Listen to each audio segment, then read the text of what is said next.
Okay, awesome. I'm Allison Harrison, and I'm here with litigation attorney Shelby Nathans. We're going to talk through what litigation is, what it isn't, and what to do when you get that doggone summons. That's usually how it happens. We tend to be on the defense side on these cases, and so when our clients come to us, they've gotten something in the mail and they don't really know what it is. So, what starts a lawsuit, Shelby? Well, the first thing that starts a lawsuit is a summons, like Allison mentioned. So you will get a summons in the mail, and usually that comes along with a complaint. The complaint says, hey, you're being sued in Ohio. You have 28 days to respond to that lawsuit. And then that's usually when someone ends up on the other end of the line for me. Okay, and does a complaint? Ohio's a notice pleading state, so the complaint says some things, but it's not like super detailed, right? Like it gives enough information.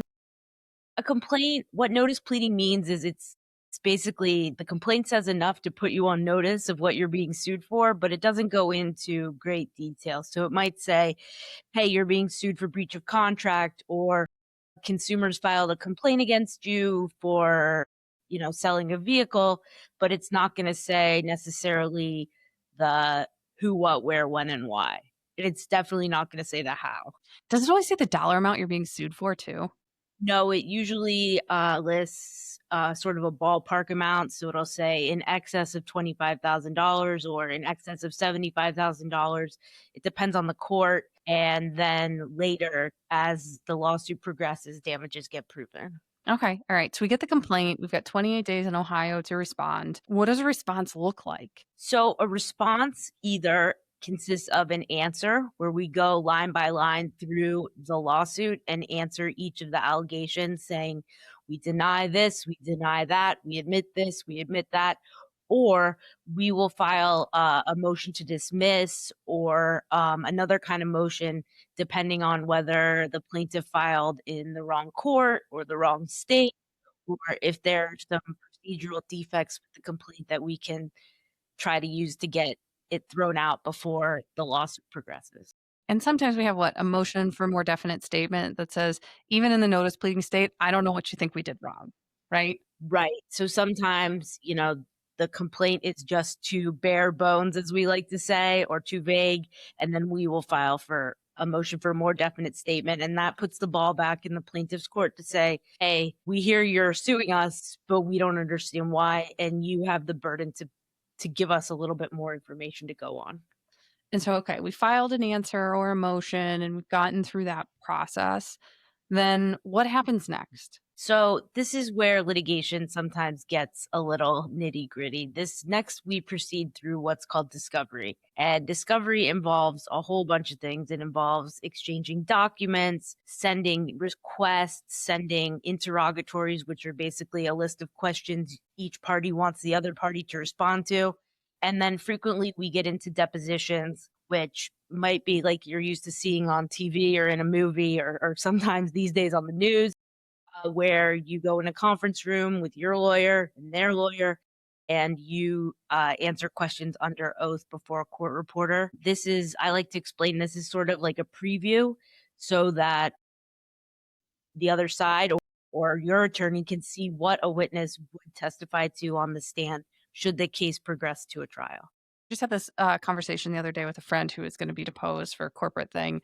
And they were like, but it's so long ago. Like, how am I supposed to remember this stuff? It's when you're in the deposition, do you have to know like everything? Or can you say, like, I don't know, that was 3 years ago? Oh, I don't recall is a perfectly acceptable answer. You don't want to go out on a limb and guess or make assumptions. While they're saying this happened, it might have happened. I tell people, if you don't know what they're asking, ask to repeat the question. If you don't remember what they're asking about, tell them you don't remember. Obviously, when you're under oath, honesty is the best policy, and sometimes litigation doesn't happen until 1 to 5 years later. So it's not expected that you have a photographic or a videographic memory.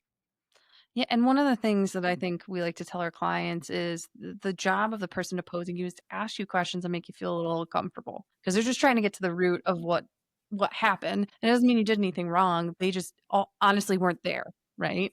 As attorneys, we like to know everything that's going on, but we weren't there when whatever happened that was allegedly wrong happens. We have to ask questions. Yeah, I mean, We as attorneys are at the mercy of what our clients tell them, right? So a plaintiff's attorney is trying to verify their client's story the same way we're trying to verify yours and make sure that if you're in a courtroom, that there's no surprises. So in order to help you with this, if we're your attorneys do deposition prep, we come up with some questions that we expect might be asked, and we go over it with you ahead of time so that you're a little bit more comfortable, but again, it's a totally unnatural feeling unless you're someone who unfortunately has been sued quite a bit. And hopefully not. Hopefully we don't have any of those Right, folks. exactly.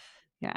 Okay. And so, like, how long are we talking? So you gave us a very clear timeline. It's 28 days to answer, but this discovery seems like an amoeba. Like we don't really know what the timeline is. Well, once you get a discovery request, you have a certain number of days to respond, and then there's usually back and forth between the lawyers. They think you didn't give enough information, you think you provided enough information. So this is kind of where it gets into the sort of slog of litigation. We always try to be upfront with people and assess a case at the outset and say, listen, maybe this is something we don't want to progress to discovery, or if it does progress to discovery, this is where it gets a little lengthy and might cost you more money. So if this is something you want to consider settling, or if we file a motion to dismiss, then we wait to hear on that before we start engaging in discovery. There's really sort of a number of different paths things can go in litigation. Okay, great. You've led me to another question that I have, which is settlement, right? We so often, as civil litigators, settle because what is it?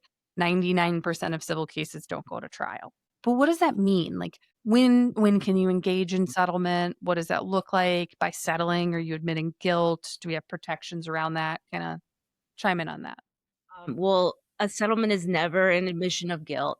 It's also, I like to look at things. Obviously, I'm a litigator. I'm competitive. I look at things as wins and losses. It's a settlement is definitely not a loss. A settlement is saying, "Hey, my client wants to resolve this before engaging in lengthy litigation. Maybe they realize that the cost of engaging in litigation might be more than the cost of settling it, and so sometimes when you're assessing the strengths and weaknesses of a case, or looking at the long term, how long something might go through the court system, we ultimately decide that a settlement might be the right move. Um, when you enter into a settlement, we draft a settlement agreement. A settlement agreement is very specific. It shows that there's no admissions of guilt. It's just simply doing away with the case. And so there are protections against getting sued again for the same issue or having someone bring up the case publicly. Settlement is a settlement agreement, sort of like an NDA plus an end to the litigation. So sometimes it's the best bet. It just depends on, the merits of the case and how far you as the defendant, or if you're the plaintiff, because sometimes we represent the plaintiff, want to take this. Like, just kinda condensing that a little bit, sometimes it's an economic decision. Is it gonna be financially better off for you to settle versus to litigate? Not because you lose, just because it's expensive to litigate in context and the settlement offer is reasonable, or for your mental health. This is gonna take a while and you value just getting it done. Absolutely. I mean, frequently with clients, it comes down to how much, if anything, are you willing to pay to just get rid of this? And sometimes it's for peace of mind. Sometimes it's because you want to invest money that might go to litigation elsewhere. It could be any number of reasons, but most of the time, settlement can be a viable option. And so you can do that at any point. You don't have to wait until, the day before trial for that, right? And you can settle at any time. Obviously, the sooner the better if you're trying to cut down costs, but it really could come about at any time. And there's a back and forth between myself and the other attorney to try to obviously get to that sweet spot of where you're willing to settle what dollar amount. But at any stage of litigation, settlement is an option. Okay.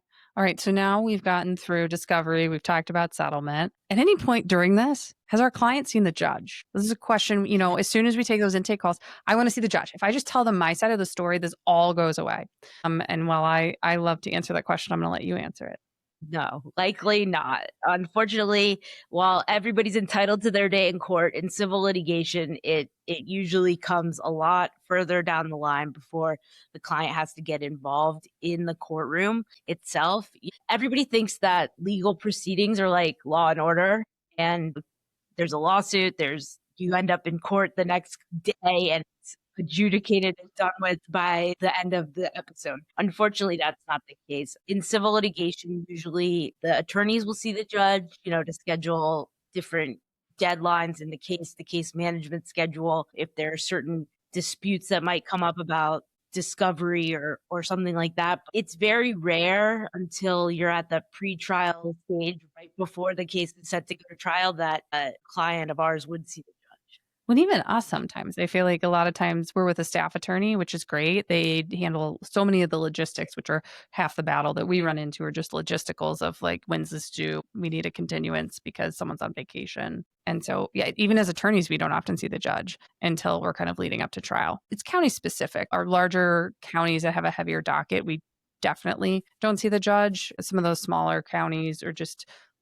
less busy counties will get to see the judge more frequently, either via Zoom, telephone, or in person. And that's the other piece. Since COVID, so much of this has moved virtually that we're not always in the courtroom. And when our clients want to see the judge, it's like, well, we didn't see him. We talked on the phone or Right. maybe via Zoom. Yeah, I would say in the initial stages of litigation, it's very rare that I end up in a courtroom. Usually it is a telephone conference or a Zoom conference. It really does depend. Like you said, some of the smaller counties, they like to have us present in court to deal with some of these smaller issues at the outset. But typically, I'm not seeing a common pleas judge, for example, until the case gets to trial. Okay, now, all right. So let's talk about trial. So we've got pretrial, and what does pretrial entail? And I know this is county specific because every county has their own requirements, but like, what do you kind of think of as pretrial? So for the court, pretrial involves, getting a final witness list, maybe going over jury instructions if there's a jury involved, letting the judge know how many days we anticipate the trial would be.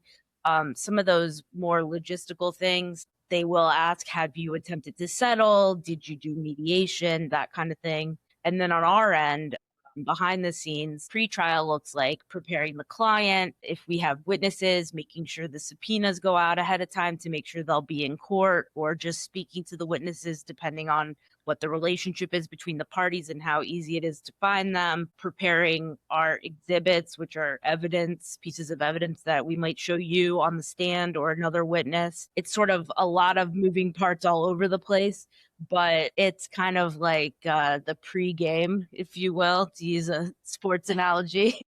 It's like the practice, right? You're running that final practice. You know what you're expecting the other team to do. You've watched the film, that's kind of, yeah. Now, when we talk about these exhibits, are these exhibits that are like brand new that you haven't seen that the client's held on to? Or are they ones that have been exchanged? The other side's very well aware of them. No, typically by the time you get to select the exhibits, everyone's seen everything. That's part of that discovery process. So we might use exhibits that the plaintiff sent us.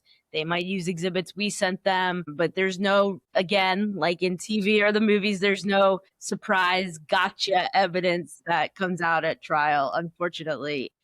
If that were the case, it would certainly make things a little more exciting. No, everything's been pretty much vetted before it gets to a courtroom. I do love the movie My Cousin Vinny. And it's right where Vinny's, the girlfriend's like, why don't you ask for his files? And then he gets the files and he's like, I didn't know I got those. And it's like, yeah, that's discovery. Like you get the other side's files. You don't get everything. You're not going to get the attorney notes, but you're certainly going to get what documentation, photographs, video, what do they have? But you don't get anything beyond that, but that's still pretty good. Okay, so then you go to trial. What's the difference between a bench trial and a jury trial? I know we do both of those and they can be, everyone expects a jury trial, but we don't always get a jury trial. So in order to get a jury trial, if you're the one filing the lawsuit, you have to specifically request a jury trial, and then you have to pay a deposit with the court. That's an important thing that occasionally other attorneys forget, but you have to put the jury notice on your initial pleadings and pay that deposit. Otherwise, you get a bench trial. A bench trial involves the judge sitting on the bench and presiding over a trial and making the ultimate decision as to who's at fault what the damages are, that kind of thing. And so in a jury trial, we all know because we've watched TV, right? The jurors come back and they're like, on count one, we find, and count two, it's criminal. We usually say claim one and claim two. Right. In civil, no one does TV shows about civil courts. They don't. Suits, but even suits, they have a file that's this big and it's a complex litigation and it's over by the end of the Yeah, episode. yeah, yeah. So So okay, that's my proof of suits, but it's go on. all right. So anyhow, when we look at the jury trial, we know that they get the decision the same day. But in a bench trial, does the judge, after you finish giving closing arguments, stand up and say, "Fine for plaintiff or defendant," or is there like a lengthier process there too? No, I wish that the judge would decide instantly once you wrap up those closing arguments. But no, you usually have to wait for the judge to put together a written opinion and opine on what the judge might have sat through and weigh the evidence and the facts and the testimony. And so it is a lot lengthier and it's hard to be patient while you're waiting for a bench trial verdict. So how long does that take? I'm just let's talk about from bench trial to decision, and then I want to go backwards and say like how long's the whole thing? From bench trial to decision, you're sort of at the mercy of the judge and what's on their docket and to-do list. And I had a bench trial in November and today's February 11th and I'm still waiting for my written verdict from that bench trial. So, within a few months, hopefully. But again, you're at the whim of a judge and I'm not in the business of telling a judge to hurry up. Yeah, no, no, no. It usually doesn't go well when anyone pushes the judge for a decision. So, okay, so but like how long is the complaints filed to you get a decision? What's that timeline look like? Conservatively, it could be a year. It depends where the case is. If it's in common pleas, it's going to be longer. We haven't really talked about small claims. I'm sure we'll get into that later. I am the small claims lady, but that is a lot quicker of a situation. Really quickly, that's a separate video. This is all about not small claims. So keep going. No, it's okay. So, we say like 12 to 20 months is a conservative estimate for litigation. We like to think we can get done sooner. Some cases where we might reach a waiting point in the midst of discovery, we engage in mediation. So a case might get handled quicker that way. But we say 12 to 20 months is a safe bet. But again, it just depends. It depends on how many depositions you're going to do, how many documents you're going to exchange. Is there going to be a lot of infighting about responses to motions? Are we going to have to file a lot of motions? It really just depends. And I would say the more complex the case, the longer it's going to take to get it done. Fair, fair. All right, we're gonna go talk about mediation though, because Right. you just brought this up. This is an alternative dispute resolution mechanism. It helps in negotiating settlements. And we're in Franklin County, and so we're so lucky that Franklin County usually offers this as a free service by using a magistrate to do it. But what is mediation? Because we get that question all the time. We're like, hey, we want to take this to mediation. The clients, well, what is that? So what is it? So mediation is a chance where ahead of time you can submit a mediation statement or a brief that puts forth your theory of the case, and the other side can do the same. A mediator reads it, so they're prepped, and then uh, over the course of usually a day, the parties get together, often at the same place but not in the same room, and negotiations start. So the mediator will come in. He or she will ask you questions about your mediation statement. They might say, well, wait a minute. In their mediation statement, they said this. And then that gives a chance for me as an attorney to say, well, they might have said that, but here is where we differ on this. And then once sort of the facts are set forth and the mediator feels like they've got a handle on what we're arguing about, really, we can sort of come to a point and discuss dollar amounts. And that's where we usually get into mediation, where the attorneys have gone back and forth, shared offers, counter offers, and maybe we've gotten to sort of a point where things have stalled out and mediator can help try to bridge that gap and see if you can get that settlement done. Yeah, my favorite mediators look at the facts a little bit, but really, really hone in on the economics. That's my favorite part about mediation because the facts are absolutely important, but so is the reality of like what both sides are going to have to pay. And when we look from a business to business dispute where each side has to pay their own attorneys, that's super relevant. When we look at it from a business to consumer standpoint, it's relevant to our client because we represent the business. The consumer has a different model in which their attorney gets paid, which usually is not by the hour by the consumer. And so it's not as relevant. But we should note that the mediator doesn't have skin in the game. They're not employed by either party. They're not employed by either law firm. There's a pretty good ethics check that goes into it to make sure that they've never really represented or worked with the other party. And so Franklin County, they have court offered mediation, so it's free, but there's also private mediators that we can be utilized to help resolve it.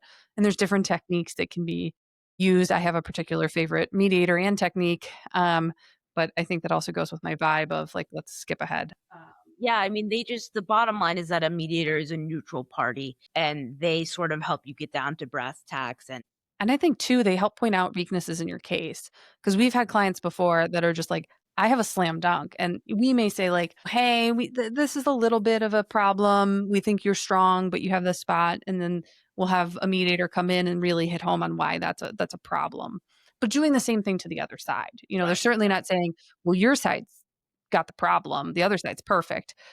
That's part of their job is to say like this is a potential liability or weakens your case or reduces your recovery or whatever. And I think that's so beneficial for our clients to hear from someone who honestly doesn't matter. They don't care if the case gets resolved. They're there to try to do it, but if it doesn't, no harm, no It's foul. that third party neutral and they sort of let you zoom out and get a different perspective on the case because I mean, I know that when we're in the weeds and we've been dealing with the case for months, we get sort of really, really attached to our theory of the case. And while, I like to think I'm always right, I'm not.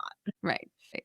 And I think too, one of the things that we try to do for our clients is when they're wrong, tell them like, hey, we've definitely had clients, at least in my last 15 so years, where I'm like, this is a loser. Like, we got to figure out our job then as the attorney is how do we mitigate your damages? How do we reduce the amount that it's going to cost you to resolve this? Because there was a problem, did breach the contract, you did do the thing. So let's get you out of it for the least amount of money. Right. And definitely, I think the benefit of having attorneys like us who do pretty much all business and civil litigation is that we have the experience and sort of the expertise to tell you we're prepared to have those difficult conversations and really help you assess things at the outset to determine the best course of action. Allison likes to get to point A and B in 2 seconds flat. And so we try to sort of circumvent the scenic route of litigation and get down to it. And if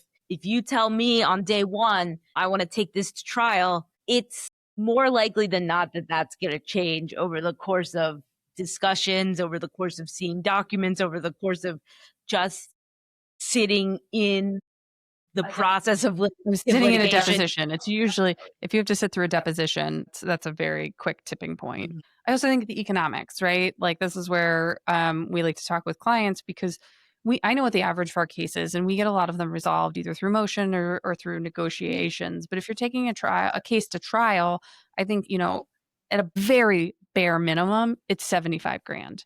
Most of our cases that go to trial are going to exceed that, and it's not because we're billing excessively. It's the cost of litigation. You have a lot of time in those depositions. You have a lot of time responding to discovery. And some of that is because of how we get it. The clients that send us like the wonderful, already labeled, it's all in the right direction, one PDF, that we spend a lot less time than when we get text messages of JPEGs. Every page is separate. Some are turned upside down. Those things kind of take time and add up, but there's a lot of that when we look into discovery. Or the dreaded box of paper Yeah, files. so the paper files get dropped off, but those type of things can drive it up, but just kind of all of those steps along the way. And prepping for a trial is just like a lot on both of us because we're invested. We want our client to win. We want to provide them the best possible case. And so, it's not just showing up to the day of, it's months of prep, but really 2 weeks before is usually like super deep prep where we're like, do we know every document backwards and forwards? And do we know every question we're asking the witness, every hypothetical response we're getting from the opposition side that would throw a wrench in our case? And I think a lot of people in the world and maybe some of our clients, and hopefully we dispel this rumor. But I think a lot of people think that attorneys just sort of run up the meter, that, veritable taxi cab meter. But it's really what we try to do is the time that we put in is all in service of preparation for whatever the next step is in litigation, whether it's a deposition or whether it is a trial. We try to be upfront with you about what that's going to look like. And that's also, frankly, part of those difficult decisions we have, because if you don't want to pay me, then maybe that's a time where we want to start talking about settlement. Or if, you're sick of hearing from me every couple days on the phone, you want to get rid of the case, then maybe that's another time we talk about settlement. It really just depends. And I've found that different clients have a different threshold for litigation. And maybe it's the patience meter, maybe it's the pocketbook. It just depends. And some people are just dug in and they say, no, we're taking this to trial. I didn't do anything wrong. And, as much as you and I love to get into a courtroom, that's when we have those conversations about We just want what. to make sure they're going to be happy because going into a courtroom, especially for a jury trial, you have no idea how the jury's going to decide. You could have what you think is the best possible case, but when you're putting it in front of 12 jurors who know nothing about it and are mad that they're missing work and getting paid $12 a day to sit there and the seats are uncomfortable and all of those things add into how's a jury going to decide. They didn't like that you didn't smile at them, right? Like Right. legitimate things. They didn't like that you wore a green blazer on Tuesday. I mean, it could be anything. With a jury trial, you really are at the mercy of whoever's sitting in those seats. And while attorneys go to great lengths to select the proper jurors through the jury selection process, at the end of the day, it comes down to how your case comes across to them, whether it's our presentation of the case, whether it's how the witnesses came across on the stand, whether it's something silly like they thought you had a bad attitude, or they didn't like what you were wearing, or maybe they're. Oh, I'm convinced I won a case because one of the jurors had like a medical appointment and no one struck her. And so that she was just irritated that she like had waited 6 months to get this medical appointment and now had to kick it out. And I think we won because she was like, that plaintiff wasted my time. Yeah. And I'm like, that's fine. Like I was so happy to have her on the jury because I was like, please think that. Please sway the other 11 people. It's interesting because sometimes you look at like an election and you think, how did these people get elected? And it's like, well, everyone gets the same vote. And just like that, everyone is eligible for the jury pool. So you really are at the mercy of a very diverse group of your peers who, like Allison said, might be mad because they're missing an appointment at work, or might be mad because they wanted to go on their kids' field trip. We try to make sure that our presentation is not only accurate and advocating for you, but also so it's as clear as possible, because we know that in a jury trial, we can't use legalese or words that we might use in a bench trial because a judge is listening to this kind of thing every day. But if your jury's made up of a teacher and a nurse and a realtor, then you have to realize you're in a different arena and you need to tailor it so that they understand and want to find your side of the case convincing and sympathetic. Also, interesting. Interesting. Yeah. Yeah. Because I think the biggest reality check that a juror gets is that this is nothing like TV. Oh, how boring it is. I remember in law school, I went to an appellate oral argument and it was on like some minute contract term. And I was like, I'm in law school and I find law interesting. And I went to that and I was like, oh, this is like the most boring. Like it was the equivalent of arguing where a comma goes. And I was like, I'm out. Like I have no. Oh, yeah. And I mean, so often with civil cases, you're coming down to a contract term or. It's not sexy. Like that's the thing. Like No, civil litigation, well, obviously we find it very interesting. I Um, still wouldn't call it sexy. no, no. And it is sometimes hard to get a jury to truly care, but that's on both sides, right? And so sometimes that plays to our benefit because the juror's just like, "Why you're wasting my time?" All right. Well, I think this was a really good conversation. a high level overview of what takes place in litigation. And we should have prefaced this by saying we're talking about litigation at the municipal, common pleas, and federal court level. Small claims has a very different process. It's quicker, more streamlined, more accessible. But we'll have another video on small claims.